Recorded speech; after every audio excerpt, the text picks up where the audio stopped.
bukan kecepatan menyular informasi. Karena pandemik itu berasal dari ilmu kesehatan, pandemi, epidemi, dan lain-lain.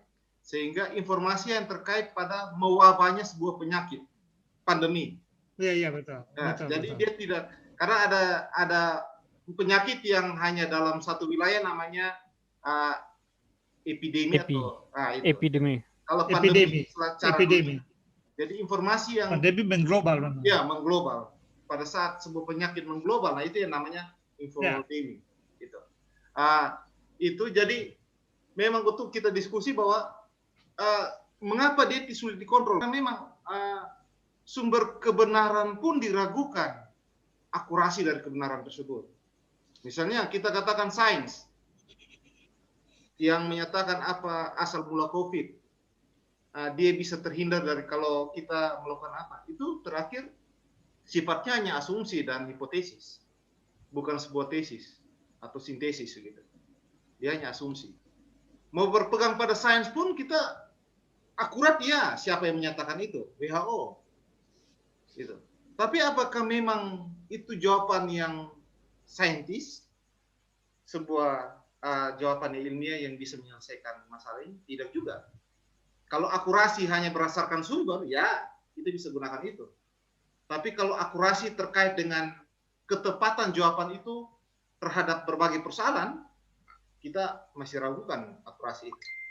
Jadi pertanyaannya, obatnya apa? Sains tidak bisa jawab. Pemerintah tidak bisa jawab. Orang kesehatan tidak bisa jawab. Muncullah yang namanya infodemi. Media sosial yang menjawab berbagai pertanyaan yang sulit itu. Nah, di situ akhirnya ketika kita tidak bisa punya satu sumber yang sahih, yang dapat dijadikan sebagai sumber yang bisa menjawab pertanyaan itu secara tepat, maka infodemi itu akan menjamur secara masif dan lebih cepat. Tapi kalau misalnya ada seorang peneliti yang, oh ya obatnya ini akurasinya 100%, infodemi tidak akan muncul. Karena apa? Dengan dia hasil penelitian itu saja, tinggal kembangkan obatnya selesai, pandemi selesai, epidemi selesai. Gitu. Artinya Om Wiki bilang mau solusinya sebenarnya lebih kepada ini belum ke solusi. Tapi ini yang AI mengatakan bahwa dia apakah infodemi itu bisa selesai? Infodemi selesai jika pandemi selesai. Ya, itu betul. Jalan kita gitu. Oke, ini baru saya ke solusi. Solusinya banyak jurnal yang pendekatan komunikasi. Ya, solusinya ada yang pakai pendekatan public speaking, ya. It is true, informasi itu benar. Tapi dilakukan oleh siapa pertanyaannya? Semua tadi kita bahas bahwa tiap individu ketika menerima informasi, maka Eci katakan tadi dia harus check and balance ya, gitu ya. Apakah informasi itu benar dari sumber yang akurat, akurasinya ya, dari sumber akurat enggak? Yang kedua, apakah informasi itu memang membantu penyelesaian pandemi, gitu? Ataukah informasi itu membuat masalah baru? Apakah informasi itu membantu orang lain untuk bisa survive dari pandemi? Apakah informasi itu memang harus disebarkan? Dan jika saya sebarkan, apakah itu baik? Nah, pertimbangan-pertimbangan ini yang harus digunakan oleh tiap individu sebelum menyebarkan informasi yang dia terima. Mungkin itu solusi yang pertama. Jadi cek kebenaran informasi. Dari, kalau memang kita tidak tahu dia sahih atau tidak, minimal akurasinya. Minimal. Apakah informasi itu valid atau tidak, kita tidak tahu. Tapi akurasinya minimal dari sumber yang terpercaya. Gitu. Yang kedua, informasi itu apakah membantu saya atau tidak? Itu harus dicek. Yang ketiga, apakah membuat orang bisa survive pada pandemi COVID seperti saat ini? Yang keempat, misalnya informasi itu apakah harus saya share? Gitu. Itu juga harus dipikirkan. Gitu. Apakah harus saya share? Kalau saya share, ini membuat kebaikan bagi orang lain, ataukah bisa salah tafsir yang tadi kita diskusikan? Dan pada akhirnya membuat pandemi ini tidak selesai, malah makin parah. Itu yang pertama, secara individu. Secara individu. Jadi, artinya Om Wiki mau bilang bahwa sebelum kita share, itu kita pikir dulu, ini membantu menambah kecemasan Betul. Atau justru memberikan kepercayaan? Ya, betul. Lalu berikutnya itu yang mungkin solusi pertama ya untuk tiap individu agar jangan walaupun selalu orang bilang share itu karena peduli ya, tapi tidak semua kepedulian itu bisa dilakukan dengan cara men-share. Tidak semua kepedulian memberikan kepercayaan, justru bisa jadi kecemasan. Ketika kita keep sebuah informasi itu bisa membuat orang lain tidak cemas. Itu bisa. Ya kan? Jika seseorang yang kanker stadium akhir, lalu sang anaknya tidak memberitahu informasi ini ke orang tuanya yang kanker ini, ada kemungkinan hidupnya akan lebih panjang daripada ketika saya bertahu. Nah, itu pentingnya memahami informasi dan mengapa saya harus share informasi itu. Individu harus memahami itu. Yang kedua, kita butuh yang ketiga, Om. Satu pintu informasi. Satu pintu itu bukan berarti bahwa satu media. Bukan berarti satu media. Tapi banyak media men-share informasi, tapi akurasi informasi ini dari satu sumber yang terpercaya. Kita katakan gini, saya akan percaya informasi kalau sumber informasi itu keluar dari Kompas. Mengapa Kompas? Karena Kompas satu-satunya media di Indonesia yang punya cek plagiarism. Riset. Nah, dia punya di para editor Kompas ada alat itu. Yang lain saya tidak percaya.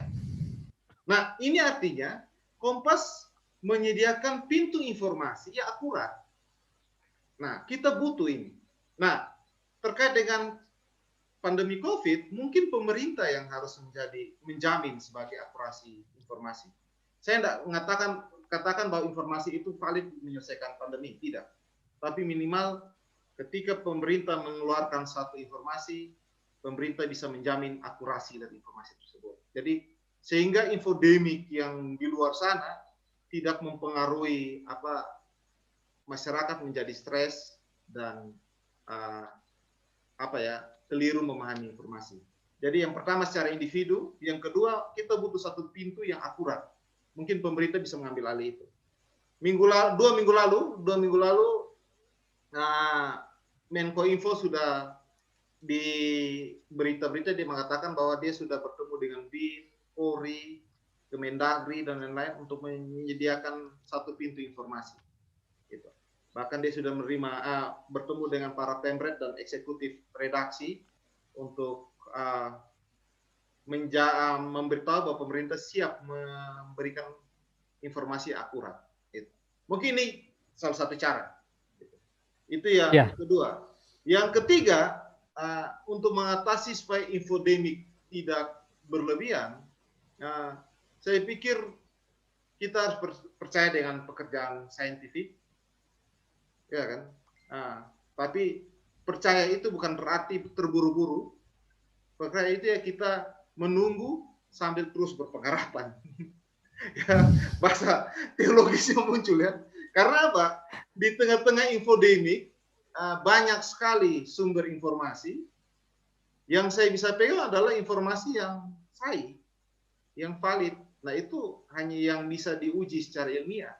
Ya, tapi sekarang ilmiah pun sangat sulit karena masih di riset dan lain-lain. Riset tidak bisa 1 bulan, 6 bulan sampai 9 bulan. Bagaimana caranya? Ya sudah, saya menunggu informasi dari para pekerja peneliti ini sambil terus berpengharapan dan tidak mempercayai berbagai informasi yang tidak punya dasar saintifik. Mungkin 3 dari cara lembaga akademik, lembaga yang terpercaya. Era sekarang kita ke lembaga pun tidak. Contoh konkret, WHO pun sempat dicurigai karena dia lembaga kesehatan dunia ya. Karena lalu ada yang cuitkan kasus WHO terkait dengan pembelian obat. Artinya perlu diklarifikasi Om, diklirkan bahwa kemudian yang dimaksudkan saintifik ini siapa yang kemudian dalam konteks dalam posisi memproduksi ini siapa? Misalnya kita menunggu para tim vaksin merah putih bekerja. Oh. Jadi para peneliti. Pemerintah dalam hal ini pemerintah. yang menjamin validitas itu adalah para peneliti, bukan pemerintah, bukan kebijakan. Validitas sebuah vaksin atau sebuah obat itu ampuh 100% itu para peneliti, bukan kebijakan. Bukan pemerintah, bukan lembaga, tapi para peneliti. Jadi kalau saya sih, daripada tidak percaya WHO, tidak percaya LIPI, tidak percaya semua, ya kita tunggu aja peneliti bekerja. Karena mereka lah yang akan bekerja dengan validitas keilmiahan. Tiga solusi ini mungkin ya. Yang... Terima kasih Om Riki. Itu membantu kita bagi kita sebagai observer yang baik sebelum men-share informasi. Oke, satu kalau di solusi menurut saya pertama ya utamakan otak dan hati sebelum jari. Mantap. Teknologianya keluar juga. Otak duluan baru hati. Jadi ya itu saya kira yang tadi Riki bicara itu sebenarnya kita lagi ngomong soal itu. Jadi harus ada semacam delay sedikit informasi supaya ditimbang baik-baik baru di forward. Itu penting. Jadi delay itu kesempatan kita untuk berpikir kembali apakah informasi ini bermanfaat, apa efeknya, lalu konsekuensi apa yang bisa terjadi, lalu besar manfaat atau mudaratnya, dan sebagainya. Itu penting, karena memang situasi sekarang, ya itu tadi, orang lebih penting eksistensi, jadi cepat-cepat untuk menyebar informasi, tapi kemudian setelah itu baru dipikir. Nah soalnya adalah berita yang sudah disampaikan tidak bisa ditarik kembali. WhatsApp sekarang berapa? 7 menit kalau tidak salah kan? Setelah itu tidak bisa dihapus lagi. Dia hanya kasih jeda waktu 7 menit, nah itu cepat sekali. Dan kalau sudah tersebar untuk menarik kembali itu jadi persoalan. Nah itu satu. Nah yang kedua menurut saya, dan ini menjadi persoalan, rupanya infodemik yang membludak dan bertumpang tindih ini menjadi masalah, tidak hanya dilakukan oleh netizen, tetapi juga oleh otoritas-otoritas. Otoritas legal pun kemudian memproduksi infodemik yang bermasalah, karena tadi, seperti yang tadi Riki katakan, bahwa pandemi ini kan to be, belum selesai. Karena itu informasinya juga to be. Misalnya, hari ini yang lalu begitu keluar pertama, informasi yang resmi dikeluarkan oleh WHO 3M. Tapi berikut 5M. Lalu berikut ventilasi, durasi, dan jarak. Nah itu kalau ada di dalam satu layar yang sama, orang yang punya literasi baik, dan dia mengikuti sejak awal, dia akan membaca secara baik dengan timeline infodemik itu. Tetapi orang yang tidak punya literasi yang baik, malah itu sangat membingungkan. Lah ini scroll pertama 3M, sekarang 5M, sekarang ventilasi, durasi, dan jarak. Mana yang kita pakai? Jadi itu juga jadi infodemik yang menurut saya jadi masalah sendiri, karena memang otoritas juga ya bisa dimaklumi ini sebagai sebuah proses yang belum selesai, dan akhirnya informasi itu berkembang maju, tetapi persoalannya kita sebagai pembaca atau penerima berita informasi itu, apakah kita ikut dari awal atau di tengah-tengah. Nah masyarakat kita dengan literasi yang tapi tidak terlalu melek informasi, itu menjadi satu masalah sendiri. Orang akan tanya, ini yang benar yang mana? Itu karena itu menurut saya juga perlu semacam kehati-hatian dari lembaga otoritas untuk menyampaikan itu. Dan saya kira informasi-informasi begitu juga di televisi banyak yang menggugat, karena kok informasi dari pihak berwenang yang punya otoritas pun dalam banyak kasus dia berubah-ubah. Kalau kita bisa maknai, ya memang dia bagian dari sesuatu yang to be, jadi dia harus terus berubah. Tapi bagi yang orang tidak mau paham itu jadi masalah, dan saya kira itu menjadi perhatian. Solusi kalau ditanya solusi infodemik, saya kira pihak berwenang juga perlu memperhatikan itu dan mencari formulasi yang pas gitu.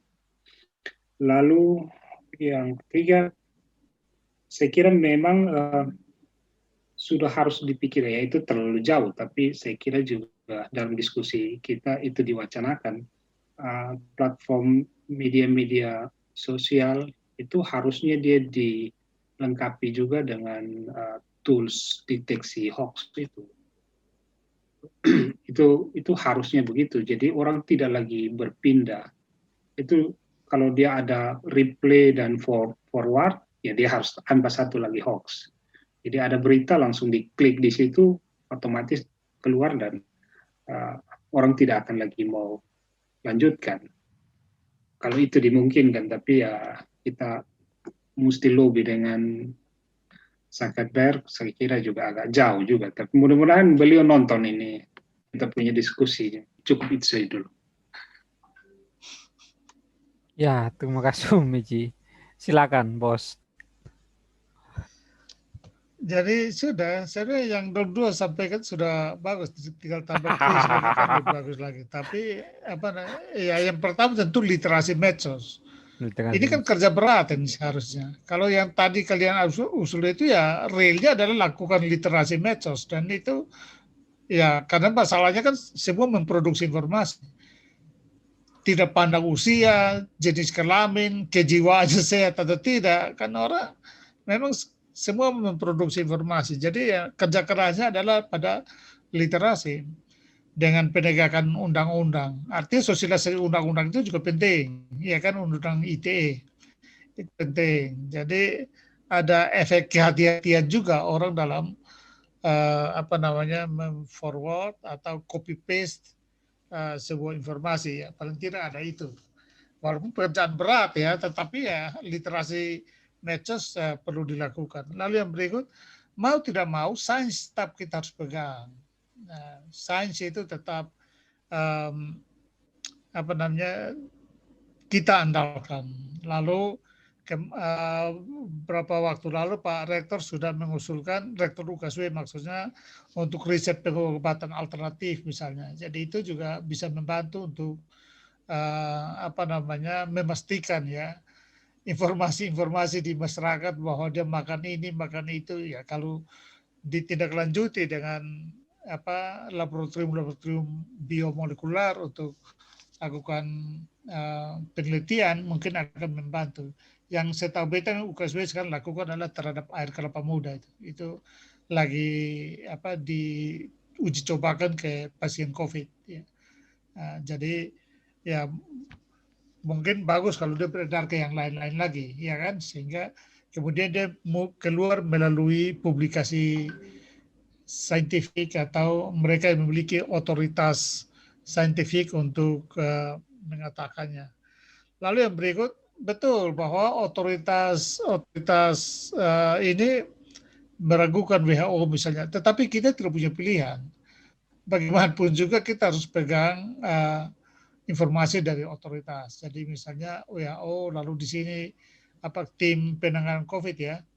Nah, mau tidak mau itu. Kalau betul yang Ricky bilang itu sudah disepakati untuk pintu tunggal ya, informasi tunggal, itu betul. Jadi supaya masyarakat tidak bingung. Hanya karena mungkin masalah dana atau ketidakpastian, lalu masyarakat dalam kepanikan, lalu dia menciptakanlah hal-hal yang apa yang ada di sekitar dia pakai, jadi lalu dia langsung share ke mana-mana. Jadi yang perlu diikuti adalah dengan riset-riset pengobatan alternatif itu. Tapi berapa banyak kita laboratorium biomolekular di Indonesia? Itu kan masih bisa hitung dan jari ya. Kupang pun sudah jadi atau belum, Ece? Kalau Kupang sudah jadi kan banyak juga di Kupang. Setiap daerah kan punya banyak itu alternatif. Laboratorium biomolekular itu. Sudah ya? Ya. Nah, yang gitu-gitu yang barangkali. Jadi betul bahwa infodemik itu begitu kayanya, tetapi ya kita tetap harus punya sumber-sumber yang jadi pegangan.